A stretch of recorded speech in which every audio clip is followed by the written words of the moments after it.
बिस्मिल्लाहिर्रहमानिर्रहीम। उम्मीद है आप सब खैरियत से होंगे। ईद के बाद का पहला ट्रेडिंग सेशन और मार्केट ने 70,000 तकरीबन 300 की बिफोर ईद जो है वो वीकली क्लोजिंग आई थी।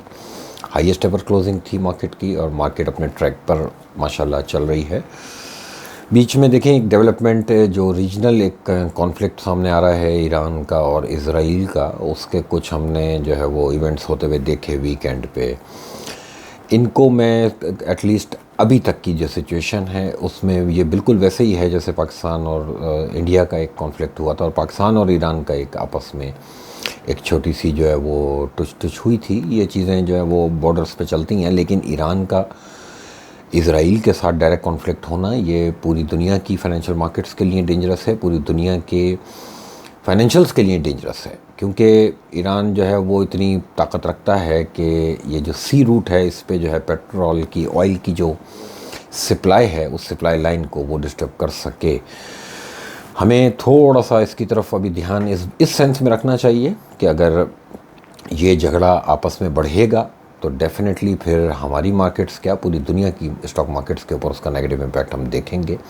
और पूरी दुनिया में जो इन्फ्लेशन को कंट्रोल करने के लिए अब तक जितनी भी मेहनत की गई है मेरे हिसाब से वो ज़ाया हो जाएगी।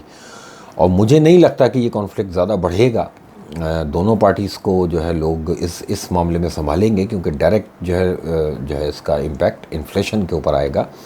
ऑयल प्राइसेस और गैस प्राइसेस के ऊपर ज़्यादा इस चीज़ का इम्पैक्ट आ सकता है। और ये वॉर अगर बढ़ेगी तो ज़ाहिर सी बात है ये वर्ल्ड वॉर 3 की तरफ कुछ मामला ऐसा चला जाएगा कि काफ़ी कंट्रीज़ आपस में इन्वॉल्व हो जाएंगी। अभी तक जहाँ तक गज़ा की बात है कि गज़ा और इज़राइल का जो आपस में कॉन्फ्लिक्ट है उसमें भी ईरान कहीं ना कहीं इन्वॉल्व है अपने प्रॉक्सीज़ के थ्रू। और अगर ये मामला वैसे ही इसी तरह चले तो वो तो डाइजेस्ट हो सकता है और हुआ है अब आज तक भी। लेकिन अगर इससे बढ़ के कहीं बात आएगी तो डेफिनेटली उसका तो तमाम फाइनेंशियल मार्केट्स के ऊपर उसका नेगेटिव इम्पैक्ट होगा। अब बाकी चीज़ें इसमें जो इस कॉन्फ्लिक्ट के अंदर जो हैं वो समझ लेंगे पॉलिटिकल बातें हैं जो कि सोशल मीडिया वगैरह पे एक आम आदमी कर रहा है। उस आम आदमी की बात में वज़न इसलिए नहीं है क्योंकि लोगों को इतनी अपडेट्स नहीं होती कि ये चीज़ें किस तरह से टैकल की जाती हैं। और ये बिल्कुल वैसा ही है जैसे इंडिया और पाकिस्तान का एक जहाज़ का आपस में हुआ था और ईरान का और पाकिस्तान का एक जो है वो मिसाइल का आपस में जो है वो एक्सचेंज हुआ था। मैं नहीं समझ रहा कि ये कॉन्फ्लिक्ट बढ़ेगा। मुझे ऐसा लगता है कि अगर वाकई इज़राइल की तरफ से कोई अब अटेम्प्ट नहीं होता है तो ये चीज़ अब्जॉर्ब हो जाएगी नेक्स्ट 24-48 आवर्स में, और इसी तकरीबन 24-48 घंटे के अंदर ये बात भी क्लियर हो जाएगी कि इज़राइल ने दोबारा अटैक करना है या नहीं। तो उसके बाद ज़्यादा पिक्चर क्लियर होगी। इस वक्त समझ लें एशिया की तमाम मार्केट्स इस वक्त माइनस में हैं। यूएस मार्केट जो आज इलेक्ट्रॉनिक मार्केट जो सुबह में खुली है उसमें भी हम कुछ मिक्स्ड ट्रेंड देख रहे हैं, लेकिन नेगेटिव में है। गोल्ड के अंदर कोई बड़ा स्पार्क हमने नहीं देखा। आज जब मार्केट रात को 3 बजे खुली है एक नॉर्मल से बिहेवियर के साथ इसका गोल्ड भी समझ लें कि गोल्ड भी इंतज़ार कर रहा है इस बात का कि व्हाट नेक्स्ट, अब जो थ्रेट है इज़राइल की तरफ से अब वो किस हद तक है और कहाँ तक ये बात आगे बढ़ेगी, तो हमें इंतज़ार करना पड़ेगा। आज आपकी मार्केट भी देखिए, आपकी मार्केट के अंदर मैं नहीं समझ रहा कि उस चीज़ का कोई इम्पैक्ट है। आपकी market before Ramzan before Eid last 3-4 trading sessions में तकरीबन 3-3.5 हज़ार पॉइंट मार्केट ने गेंस किए थे। लास्ट 3 हफ्तों की 3 वीक्स जो है वो स्ट्रेट आपने जो है वो पॉजिटिव क्लोजिंग दी और 70,000 के ऊपर आप मैनेज करने पे कामयाब हुए वीकली क्लोजिंग। अब टेक्निकल करेक्शन देखें थोड़ी बनती है। आज जो भी मार्केट में इस वक्त तकरीबन 400 पॉइंट तक माइनस गई थी, अभी 176 पॉइंट मार्केट माइनस है, 70,000 ब्रेक हुआ है।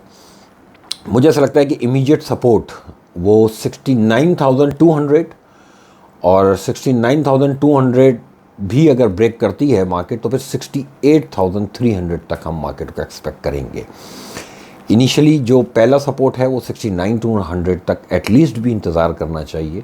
मार्केट आपकी मेरे हिसाब से सस्टेन करेगी इन लेवल्स पे। 1,000-2,000 पॉइंट के करेक्शन में बाज़ार दोबारा से जो है वो उसमें हमें नज़र आएगा कि जो है वो बाइंग इंटरेस्ट मार्केट में आना शुरू होगा। Script wise, item wise, sector wise बाज़ार में आज की तारीख में भी तेज़ी करनी चाहिए। डिपेंड करता है कि आप किस सेक्टर की तरफ आज एंट्री ले रहे हैं, आपका न्यूज़ फ्लो किस तरफ का है। सऊदी अरब का एक डेलीगेशन आज पाकिस्तान आ रहा है, ये उसी चीज़ की कड़ी है जो मैं पिछले दिनों में जो मैं अपना पॉजिटिव स्टांस लोगों को शेयर करता रहा हूँ। तो मैं बहुत कॉन्फिडेंट हूँ कि आने वाले दिनों में हमारे लिए इस मार्केट में बहुत बड़ी अपॉर्चुनिटीज़ हैं। कुछ ख़बरें अभी हम बहुत अच्छी सुनने जा रहे हैं और कुछ खबरें ऐसी हैं जो अभी थोड़ी थोड़ी सामने आई हैं और आगे जाके वो और सामने आएंगी। दुआ ये करनी चाहिए कि हमारे रीजन में इस सी रूट के ऊपर कोई ऐसा झगड़ा ना हो कि जिससे हमारे पास भी इन्फ्लेशन का बर्डन आना शुरू हो। जो भी चीज़ें मैनेज की जा रही हैं हमारे यहाँ मेरे हिसाब से पॉजिटिव रहना चाहिए। 1000 से 2000 पॉइंट तक का अगर आपको डिप मिलता है तो वो एक अच्छी अपॉर्चुनिटी होगी। जो आइटम नहीं बढ़े, देखिए मेजॉरिटी आइटम अभी तक नहीं बढ़े हैं, अगर जो आइटम नहीं बढ़े हैं अगर आप उसमें एंट्री लेते हैं इस इंडेक्स पे भी, तो मेरे हिसाब से कोई डरने वाली बात नहीं है। अब जो आइटम चल चुके हैं लाइक वैसे 310 रुपये का एंग्रो 385 हुआ है, अगर उसमें थोड़ा वक्ती तौर पे बेचा जाए और 5-6 रुपये वो आपको नीचे मिले, जैसे कि आज आपको मिल रहा था, वो तकरीबन 372 का हाई बना के 365 मिल रहा था, इसमें अब बेच के नीचे लेने की जो है वो जगह है। लेकिन ओवरऑल अगर आप देखेंगे एक इन्वेस्टर के लिए क्या डायरेक्शन होनी चाहिए, तो अभी इसको बहुत ऊपर जाना है। इसी तरह आप पावर देखें, बहुत टाइम से पावर नहीं चल रहा था, आज 132 का हाई दिखा दिया उसने। अब जो शॉर्ट टर्म ट्रेडर्स हैं वो अब यानी खून चूसेंगे और उससे ज़्यादा क्या करेंगे, यानी बेचेंगे। 110 रुपये पे खड़ा था, अभी कोई नहीं पूछ रहा था, 132 पहुँच गया खामोशी से। ये रमज़ान के आखिरी के हफ्ते में आप पावर की पूरी मूव है। अब इसको बेच लिया आपने, वापस 5-6-8 रुपये नीचे मिला। ये है डे ट्रेडिंग और शॉर्ट टर्म ट्रेडिंग वालों के लिए। और शॉर्ट टर्म ट्रेडिंग वाले ही बेसिकली जो है वो सबसे ज़्यादा जो है मार्केट को गौर से देख भी रहे होते हैं और मार्केट की उछल कूद पे उनको जो है वो टेंशन भी हो रही होती है। जो लोग इन्वेस्टर माइंडेड हैं उनके हिसाब से मुझे ऐसा लगता है कि उनको बाज़ार की ज़िगज़ैग को अभी नहीं देखना चाहिए और कोई डरने वाली बात मार्केट में नहीं है, सिवाय इसके कि ईरान वाला मामला कोई ज़्यादा फ्लेम अप ना हो। अगर वो फ्लेम अप हो तो डेफिनेटली फिर अलर्ट हो जाए, फिर आपकी मार्केट पे भी बर्डन आएगा। अदरवाइज़ आपकी मार्केट का नीचे आना एक अच्छी अपॉर्चुनिटी है। और जो आने वाले दिनों में जो न्यूज़ फ्लो मैं एक्सपेक्ट कर रहा हूँ, क्योंकि अब हमारा एक डेलीगेशन जो है वो उस तरफ भी चला गया है, आपका IMF की तरफ भी, वाशिंगटन की तरफ भी निकल गया है, तो कुछ चीज़ें आगे कुछ अच्छी आने जा रही हैं। और जैसे जैसे स्टेप बाय स्टेप आप लोगों को खबरें मिलती जाएंगी, आपको मार्केट के अंदर सेक्टर वाइज इंशाल्लाह पोजीशन लेने का मौका मिलेगा। आप लोगों का बहुत शुक्रिया, थैंक यू।